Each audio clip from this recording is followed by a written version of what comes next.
प्यारे बच्चों, आज हम मध्य प्रदेश बोर्ड वार्षिक परीक्षा प्रश्न पत्र 2020 कक्षा 10वीं विषय गणित संपूर्ण हल भाग 1 देखेंगे, जिसमें प्रश्न 1 से 8 तक देखेंगे। इसके पूर्व में हमने वार्षिक परीक्षा 2019 संपूर्ण हल भाग 1 व भाग 2 आपको भेज चुके हैं। आप 2019 का पेपर भी देख लीजिए। साथ ही हम आपको प्रत्येक भाग में प्रश्नों से संबंधित सूत्र व परिभाषा भेज रहे हैं, तो आप उन्हें अलग से लिख लीजिए और याद कर लीजिएगा। तो सबसे पहले हम देखते हैं बोर्ड वार्षिक परीक्षा 2020 प्रश्न पहला, सही विकल्प चुनकर लिखिए।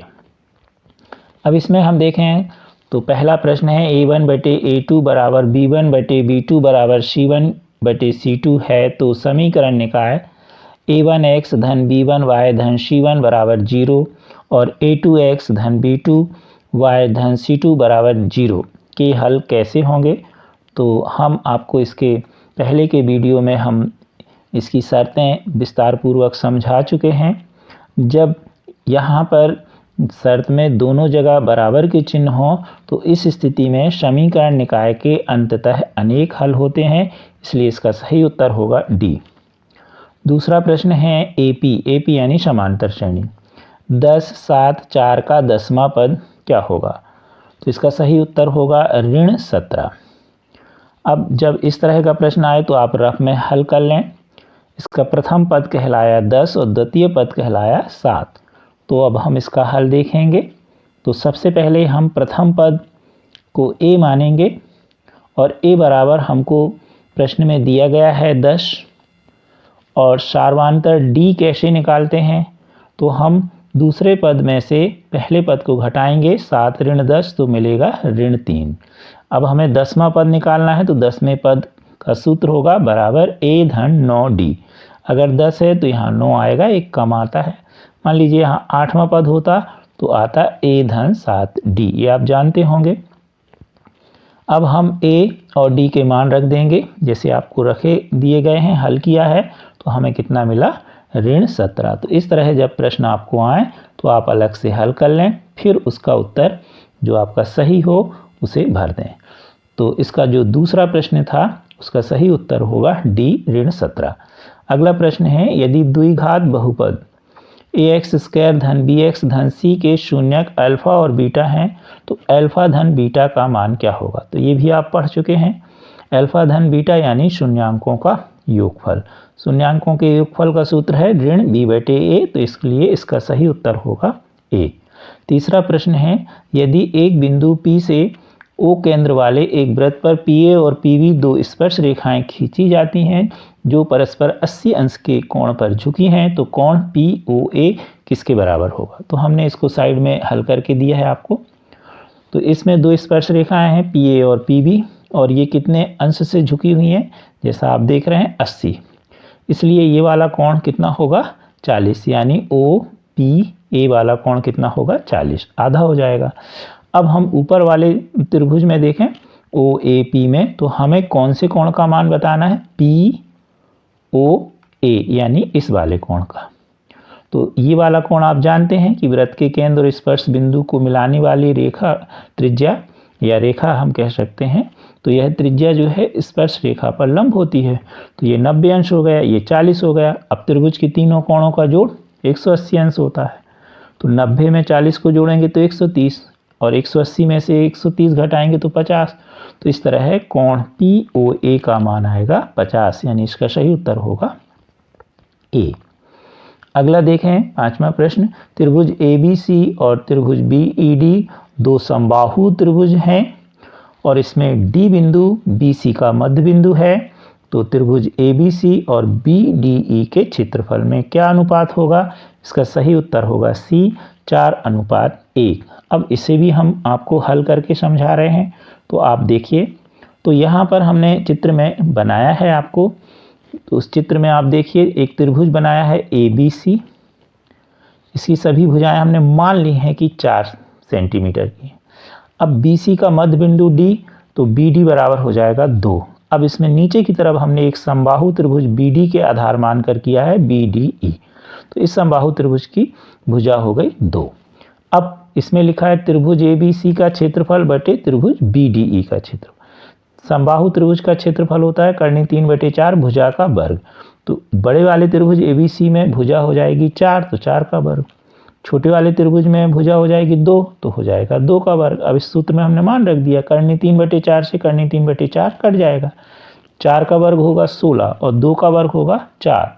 अब आप 16 से जब आप 4 को काटेंगे तो आएगा 4, तो आंसर आएगा 4:1। तो अभी हमने आपको ऊपर बता दिया कि इसका उत्तर क्या होगा, तो 4:1 होगा। और क्यों होगा ये हमने आपको विस्तार पूर्वक समझा दिया। अभी आपने वस्तुनिष्ठ प्रश्न देखे, अब देखेंगे हम खाली स्थान। पहला प्रश्न, बेलन के आयतन का सूत्र तो आपको मालूम है, πr²h।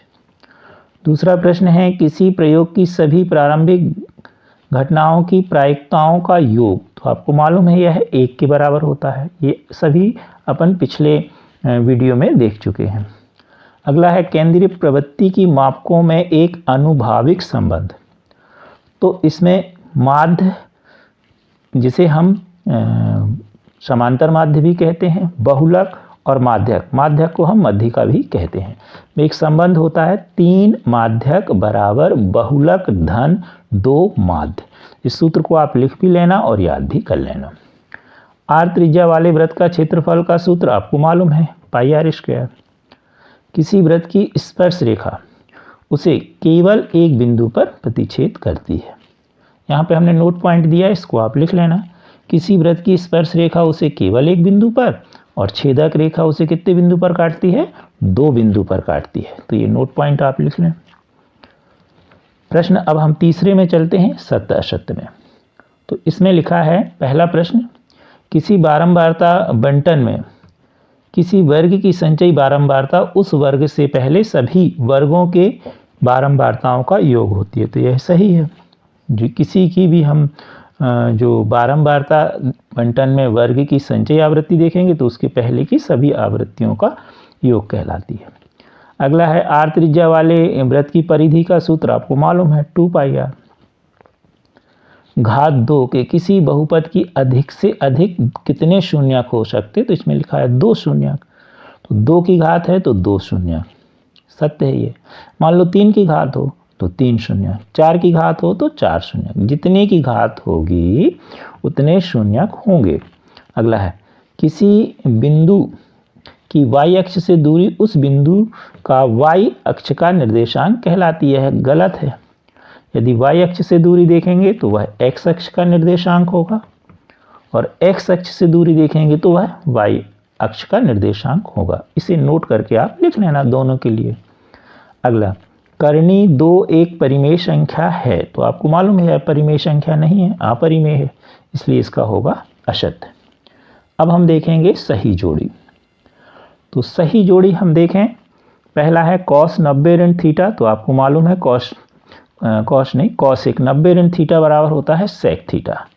तो इसका सही क्या होगा, sec थीटा। मान लो यहाँ cos 90 ऋण थीटा होता तो sin थीटा, तो cos 1 90 ऋण थीटा काय के बराबर होता है, sec थीटा के। करनी sec स्क्वायर ऋण tan स्क्वायर थीटा, तो sec स्क्वायर ऋण tan स्क्वायर थीटा का मान होता है 1 और करनी 1 का मान कितना होगा, यदि हम देखें तो अगर 1 का हम वर्गमूल लें दूसरे शब्दों में तो 1 आता है, इसकी सही जोड़ी 1 होगी। साइन 0 अंश का मान आपको मालूम है 0 होता है। टेन थीटा को हम साइन थीटा बटे कॉस थीटा लिख सकते हैं।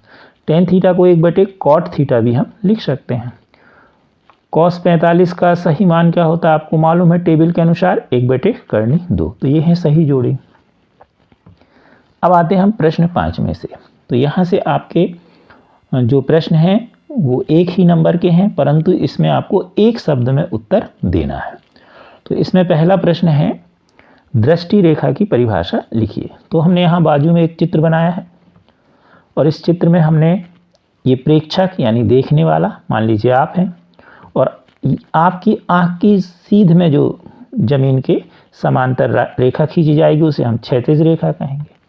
अब मान लीजिए यहाँ कोई वस्तु है, मान लीजिए आप आसमान में तारे को देख रहे हैं या पेड़ की ऊंचाई को देख रहे हैं, मान लीजिए पेड़ के पत्तों को, फल को। तो अब आपकी आँख की ये हो गई क्षैतिज रेखा जैसा हमने बताया। अब आँख ये हो गई आपकी और ये हो गई वस्तु जिसको आप देख रहे हैं। तो इसको हम मिला दें तो ये तिरछी रेखा हो गई समकोण त्रिभुज का कर्ण। यही कहलाएगी आपकी दृष्टि रेखा, यानी आँख से जो आपको दी गई है, हमारी आँख से उस वस्तु जिसे हम देख रहे हैं, मान लीजिए यहाँ पर हम देख रहे हैं, तो ये कहलाएगी आपकी क्या, दृष्टि रेखा। और सीध में खींची वो क्या कहलाएगी, क्षैतिज रेखा। नेक्स्ट, दो चर x और y वाले रैखिक समीकरण का मानक रूप। तो ax धन by धन c बराबर 0। अब हम देखेंगे नेक्स्ट क्वेश्चंस। इसी का तीसरा, समांतर श्रेणी का व्यापक रूप। तो समांतर श्रेणी का अगर प्रथम पद हम a ले लें और सार्वांतर d ले लें, तो पहला होगा a plus minus d, a plus minus 2d, a plus minus 3d। यानी हम या तो धन लेके श्रेणी बनाएं या ऋण लेके, तो हमें जो श्रेणी मिलेगी वह समांतर श्रेणी होगी और यह उसका व्यापक रूप है। नेक्स्ट, चौथा प्रश्न, द्विघात समीकरण ax वर्ग धन bx धन c बराबर 0 का विविक्त कर। तो विविक्त कर का सूत्र आपको मालूम है, b square minus 4ac। Next, क्या x धन 1 का पूर्ण वर्ग ऋण बराबर 2 कोष्ठक में x ऋण 3 द्विघात समीकरण है। तो आप इसको सीधे नहीं लिख सकते, इसका उत्तर हाँ होगा कि नहीं। तो हमने हाँ लिखा है। अब ये हाँ क्यों हुआ ये हम आपको नीचे समझाए हैं। हम x धन 1 का पूर्ण वर्ग हटाएं सूत्र के माध्यम से, तो हमें मिलेगा x वर्ग धन 2x धन 1 बराबर 2 का अंदर गुणा कर दें तो 2x ऋण 3। अब यहाँ पर है धन 2x, यहाँ धन 2x कट गए। हल करें तो हमें मिलेगा x वर्ग धन 1 धन 3 बराबर 0 या x वर्ग धन 4 बराबर 0। अब यह जो लास्ट में हमको उत्तर मिला, इसमें आप देख रहे हैं x पे कितने की घात है, 2 की, अर्थात यह जो हमें हल करने पे मिला यह द्विघात समीकरण है। परंतु हम एक और उदाहरण के द्वारा आपको समझा रहे हैं कि ऐसे में देखने पर कभी कभी यह नहीं भी होते। देखिए हमने एक और उदाहरण लिया, x धन 1 का पूर्ण वर्ग बराबर x ऋण 1 का पूर्ण वर्ग धन 2। अब ये है कि नहीं, तो अगर हम इसको चेक करें तो इसको हल करेंगे तो इसी तरह बाएं की तरफ मिल जाएगा x वर्ग धन 2x धन 1 बराबर, इसको हल करेंगे सूत्र के माध्यम से तो x वर्ग ऋण 2x धन 1 धन 2। अब यहाँ x वर्ग से x वर्ग कट जाएगा और हल करने पे हमको मिलेगा 4x ऋण 2 बराबर 0। तो ध्यान से देखिए यहाँ x पर 1 की घात है, अर्थात यह द्विघात समीकरण नहीं होगा। तो यह वर्ग समीकरण या द्विघात समीकरण है और यह द्विघात समीकरण नहीं है। तो ये ध्यान रखना कि कोष्ठक के ऊपर 2 की घात लगी तो जरूरी नहीं है कि वह 2 द्विघात समीकरण हो, इसलिए हमने एक और उदाहरण के द्वारा आपको स्पष्ट किया है। अब हम नेक्स्ट प्रश्न देखते हैं। अब हमारे प्रश्न 2 अंक से शुरू होंगे। तो प्रश्न 6वां है, 12, 15 और 21 का अभाज्य गुणनखंड विधि से HCF ज्ञात कीजिए। तो आप सीधे सीधे इनके गुणनखंड निकाल लेंगे। पहले वीडियो में भी हम आपको बता चुके 12 के अभाज्य गुणनखंड होंगे 2 गुणित 2 गुणित 3, 15 के होंगे 3 गुणित 15, 21 के होंगे 3 गुणित 7। अब ध्यान से देखिए कौन सा ऐसा अभाज्य गुणनखंड है जो सभी में हो। तो ध्यान से देखिए तीनों सभी में है, तो ये 3 जो है ये सभी में है, इसलिए इसका HCF होगा 3। प्रश्न हम इसी का अथवा देखें, बिना विभाजन प्रक्रिया किए बिना आपको बताना है कि 35/50 का दशमलव प्रसार शांत है या अशांत आवर्ती। तो इस स्थिति में आपको क्या करना है कि जो भी आपको हर दिया गया है उसके हम गुणनखंड निकाल लेंगे और उसके गुणनखंड में 2 और 5 आए या 2 या 5, तो इस तरह से हम कह सकते हैं कि इसके दशमलव निरूपण शांत हैं। तो आप देखिए 35/50 काट रहे तो पहले काट दीजिएगा, तो आया 7/10। अब हर के 10 के गुणनखंड आए 2 गुणित 5, तो हर में क्या आया है 2 और 5 आया है, इसलिए इसका दशमलव निरूपण शांत होगा। मान लीजिए यहाँ कोई और भी गुणनखंड मिल जाए, मान लीजिए गुणित 3 मिले, तो उस स्थिति में फिर यह कैसा होगा, अशांत आवर्ती। अब देखें हम 7वां सवाल, बहुपद x वर्ग ऋण 3 के शून्य ज्ञात कीजिए। तो इसको हम हल करें, सामान्य जो आपको विधि बताई गई है, x ऋण 3 बराबर 0। अब इसमें हम सूत्र लगाना चाहें, या तो आप ऋण 3 का बराबर करके लिख सकते हैं और उसका वर्गमूल निकाल सकते हैं, और या फिर आप जो 3 है उसे हम लिख सकते हैं करनी 3 का वर्ग। तो हमने लिख दिया x वर्ग ऋण करनी 3 का वर्ग, 3 की जगह हमने ये लिख दिया। अब इसमें सूत्र लग गया a वर्ग ऋण b वर्ग। तो a वर्ग ऋण b वर्ग बराबर होता है a धन b a ऋण b। तो हमने a की जगह x, b की जगह करनी 3। तो सूत्र में मान रख दिया x धन 3 गुणित x ऋण 3 बराबर 0। अब x धन 3 बराबर 0 या x ऋण 3 बराबर 0 ये गुणनखंड थे। अब हल करें तो x बराबर ऋण करनी 3 या x बराबर करनी 3। तो हमें x के 2 आंसर मिल गए। तो इसके जो शून्यक होंगे वो होगा ऋण करनी 3 या धन करनी 3। अब हम देखेंगे इसका अगला प्रश्न अथवा के अंतर्गत।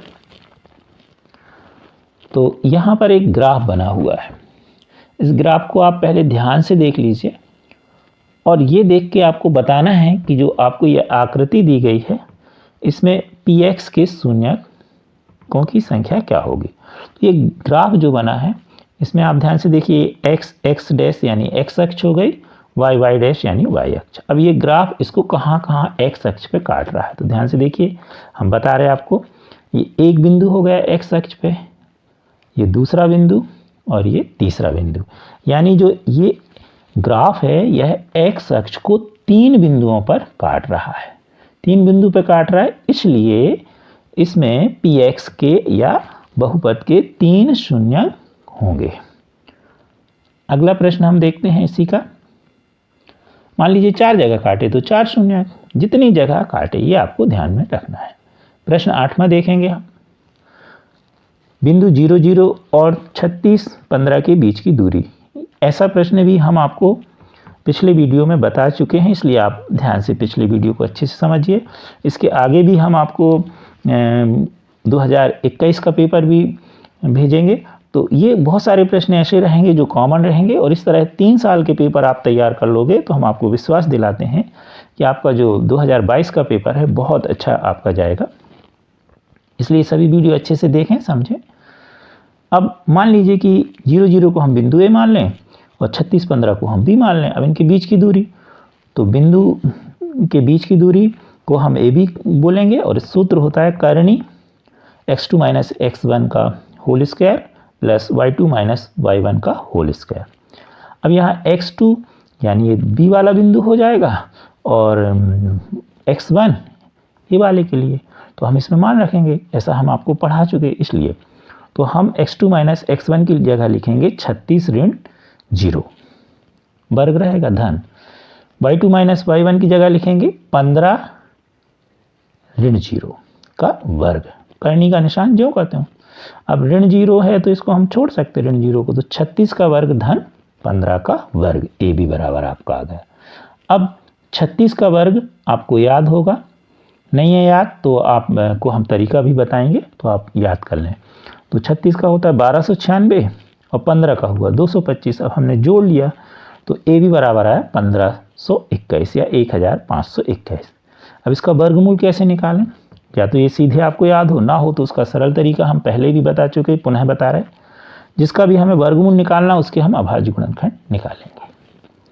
ध्यान रहे, जैसे आप यहाँ पर जिसका भी भाग दें 2 बार आपको भाग जरूर देना है, और जब आपको जो शेष फल मिले और उसका आपको वर्गमूल याद है तो वहीं रोक देना है, ज़रूरत नहीं है पूरा पूरा निकालने की।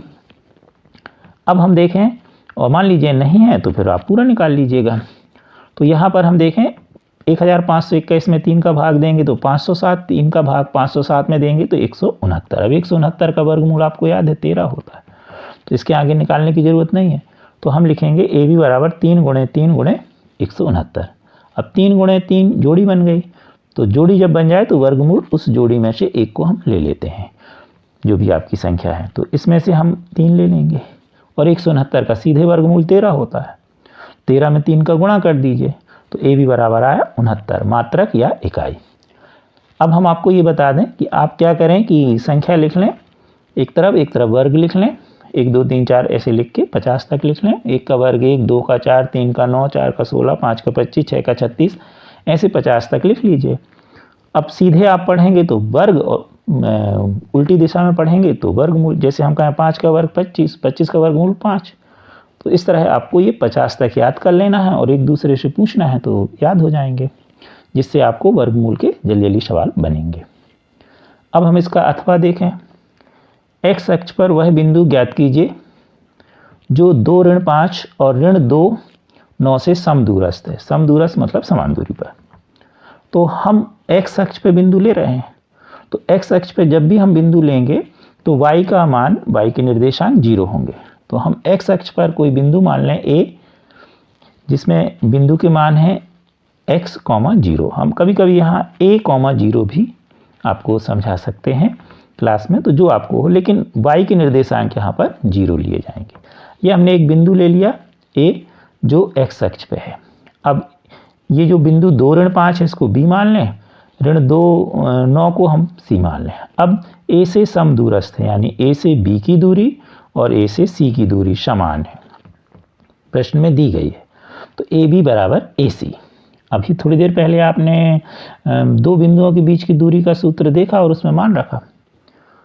तो अब हम AB में वही सूत्र लिखेंगे, मान रखेंगे, तो हमें मिलेगा करनी 2 ऋण x का वर्ग धन कोष्टक में ऋण 5 ऋण 0 का वर्ग बराबर करनी कोष्टक में ऋण 2 ऋण x का पूर्ण वर्ग धन 9 ऋण 0 का पूर्ण वर्ग। अब दोनों तरफ करनी है, तो हम यहाँ अगर हम वर्ग कर देंगे दोनों पक्ष का तो ये करनी का निशान हट जाएगा। तो हमारे पास हल करने पर नीचे आपको दिखाई दे रहा है, तो ये मिलेगा 2 ऋण x का पूर्ण वर्ग धन ऋण 5 का वर्ग बराबर ऋण 2 ऋण x का पूर्ण वर्ग धन 9 का वर्ग। अब इसको हल कर लें। अब हम पूरा सूत्र में मान रखते हुए हल करेंगे। तो हमने सूत्र में मान रख दिए हैं विधिवत, आप देख सकते हैं। अब इसको हम हल करें तो 4 ऋण 4x धन x वर्ग धन 25 बराबर ऋण 2 का वर्ग होगा 4। इसको हल करेंगे तो ऋण धन हो जाएंगे, तो धन 4x धन x वर्ग धन 81। x वर्ग दोनों पक्ष में धन के हैं, कट जाएंगे। आगे हल करें तो 25 और 4 29 हो जाएंगे और ऋण 4x बराबर, यहाँ पर हम जोड़ देंगे तो 81 और 4 85 धन 4x। अब आगे हल करें तो ऋण 4x यानी इस 4x का हम बाएं तरफ और 29 का दाएं तरफ। अब ये आपसे बनता है, तो ऋण 4x बराबर 85 ऋण 29, ऋण 8x बराबर 56, तो x बराबर 56 बटे ऋण 8, काट दीजिएगा, काटने पर 7 मिला, नीचे ऋण चिन्ह था तो हमारे पास हर में ऋण था तो हमें ऋण 7 मिलेगा, तो x बराबर मिलेगा ऋण 7। तो इस तरह अभी आपने प्रश्न 1 से 8 तक हल देखा। अगले भाग में हम इसके आगे आपको हल बताएंगे। कृपया हमारे चैनल को शेयर सब्सक्राइब अवश्य कीजिए। Thank you.